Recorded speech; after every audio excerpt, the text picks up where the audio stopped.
కూడా పదవులో రావడానికి పెట్టుకున్న పొత్తు కాదు, త్యాగాలతో కూడుకున్న పొత్తు. ఈ రాష్ట్రాన్ని కాపాడుకోవడానికి పెట్టుకున్న పొత్తు, మా బిడ్డల భవిష్యత్తు కాపాడుకోవడానికి పెట్టుకున్న పొత్తు.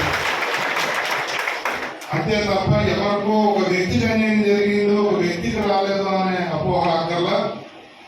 నేను ఈ వేదిక గురించి మీకు మాటిస్తా ఉన్నా, ఇది తెలుగుదేశానికి ఇచ్చిన, జనసేనలో ఏదైనా కాకుండా ఎవరికైనా ఇచ్చినా కూడా నా భుజం. ఎందుకంటే నా అభిమానులకు క్లారిటీ ఉండాలి, నాకు క్లారిటీ ఉండాలి, నేను మీకు క్లారిటీ ఇవ్వాలి.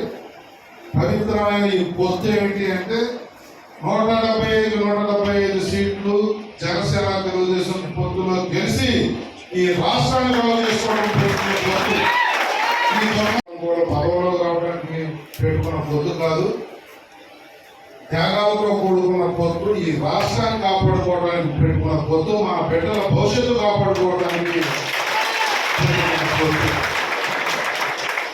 అంతే తప్ప ఎవరికో ఒక వ్యక్తికి అన్యాయం జరిగిందో, ఒక వ్యక్తికి రాలేదో అనే అపోహ అక్కర్లా. నేను ఈ వేదిక గురించి మీకు మాటిస్తా ఉన్నా, ఇది తెలుగుదేశానికి ఇచ్చిన, జనసేనలో ఏదైనా కాకుండా ఎవరికైనా ఇచ్చినా కూడా నా భుజం.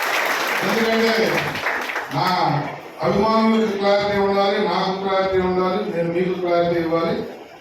పవిత్రమైన ఈ పొత్తు ఏమిటి అంటే 175 సీట్లు జనసేన తెలుగుదేశం పొత్తులో గెలిచి ఈ రాష్ట్రాన్ని కవర్ చేసుకోవడం పొత్తు.